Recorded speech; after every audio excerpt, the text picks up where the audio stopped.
còn tại lô thế miền ốc bạn say miền hai từ chạy cả lá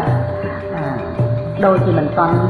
ban tậpประท้วงក្នុងរឿងស្ថានបរិបត្តិអញ្ចឹងលោកភៈកើតយ៉ាងណាtậpប្រท้วងក្នុងរឿងស្ថានបរិបត្តិយល់ហើយតែលោកភៈមានជាធម្មតាវាគ្រាន់តែខុសគ្នាកន្លែងនេះខុសគ្នាត្រង់ដែលថាការដែលមិនមានសតិរលឹកហើយនឹងមានសតិរលឹកតែប៉ុណ្្នឹងឯងការដែលបានយល់ចូលចិត្តនៅក្នុងលោកភៈក្នុងខណៈហ្នឹងមានសតិគឺក្នុងខណៈដែលយល់ចូលចិត្តលោកភៈជាបរមត្ថធម៌ឃើញទេមិនមែនជឿជឿចិត្តតាមឈ្មោះដែលរៀនមកថាលោកភៈចាប់ពីពាក្យភាសាទៅការចាំបានមិនមែនទេអានឹងគ្រាន់តែចេះឈ្មោះទេតែយល់ចូលចិត្តបរមត្ថធម៌នឹងពិតប្រកបដោយការឃើញច្បាស់ឃើញលោកភៈនឹងមែននៅពេលដែលលោកភៈកំពុងប្រកបឃើញណាលះការមិនចេះលះការមិនដឹងក្នុងលោកភៈហ្នឹងកុំភ្លេចណាទេណាអវិជ្ជាដែលមិនចេះមិនដឹងហ្នឹង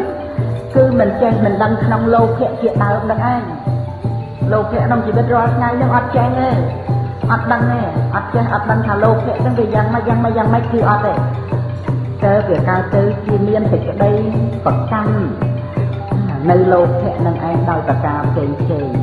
ថាជាយើងថាជារបស់យើងប្រសើរក្រំបើយ៉ាងណាដោយអំណាចលោកភៈនឹងកើតឡើងរបស់អ្វីក៏ជារបស់យើងអាហ្នឹងមកពីអីថាមកពីមិនចេះលោកភៈហ្នឹងណាហើយបើយើងមិនរៀនចំពោះលោកភៈហ្នឹងទេយើងទៅរៀនគួរអីដើម្បីឲ្យចេះអំពីបរមត្ថអភិធម្មដើម្បីឲ្យចេះពីជីវិតពិតដើម្បីឲ្យត្រាស់ដឹងនៅបរមត្ថធម៌ហ្នឹងយើងទៅរៀនអីបើមិនរៀនបរមត្ថធម៌ទេណាហើយរៀនហ្នឹងគឺរៀនដោយការសិក្សាពីសោតផ្ទាល់នៅពេលដែលលោកភៈហ្នឹងកើតឡើង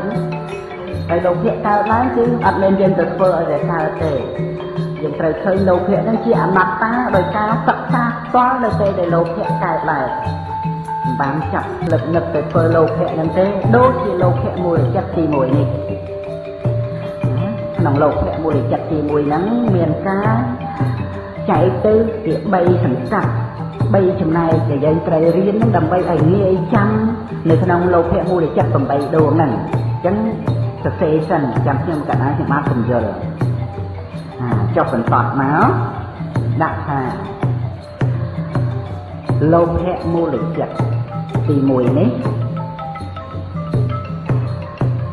មានការចែកជា3សង្កាត់ឬ3ចំណែកលោភៈមូលចិត្តទី1នេះមានការចែកជា3សង្កាត់ឬ3ចំណែកគេបានហើយចែកជា3សង្កាត់3ចំណែកនឹងយ៉ាងម៉េចចុះបន្តមកដាក់លេខ1តូច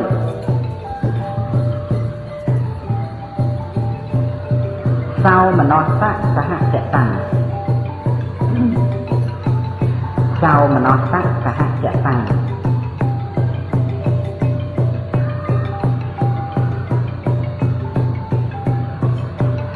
ដែលប្រែថាប្រព្រឹត្តទៅជាមួយនឹងសោមនស្សវេទនា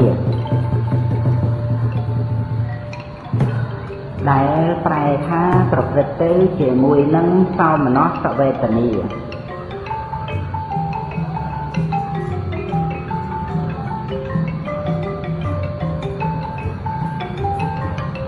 អាហ្នឹងគឺថាសង្កាត់ទី1ឬចំណែកទី1ណាទេណាសោមនស្សៈសហចតាំងហ្នឹងគឺបានន័យថាម៉េចប្រព្រឹត្តទៅព្រមណាសហហ្នឹងព្រមហ្នឹងប្រព្រឹត្តទៅព្រមជាមួយនឹងសោមនស្សវេទនាចឹងសហកតាំងហ្នឹងប្រែថាប្រព្រឹត្តទៅឬថាទៅព្រមឬថាទៅជាមួយសហហ្នឹងវាព្រមកតៈហ្នឹងវាទៅព្រមទៅជាមួយទៅណាទៅរកអារម្មណ៍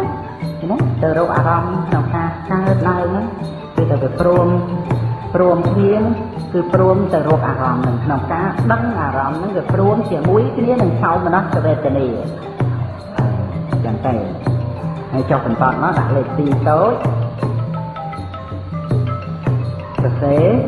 តិដ្ឋិកតសម្បយុត្តੰតិដ្ឋិកតសម្បយុត្តੰតិដ្ឋិកតសម្បយុត្តੰហ្នឹងសរសេរដូចពីដើមអញ្ចឹងគ្រាន់តែចែកកន្លែងខ្ញុំកណ្ដាលខ្ញុំបាទថាឲ្យដកឃ្លាបន្តិចហ្នឹង ដែលប្រែថាប្រកបជាមួយមិច្ឆាទិដ្ឋិប្រកបជាមួយមិច្ឆាទិដ្ឋិប្រកបជាមួយមិច្ឆាទិដ្ឋិណាអាហ្នឹងគឺការទី2ណាចំណែកទី2យើងចាំអញ្ចឹងយើងងាយរៀនណាតទៅទៀតហ្នឹងស្រួលចាំរៀនចប់ចាំមក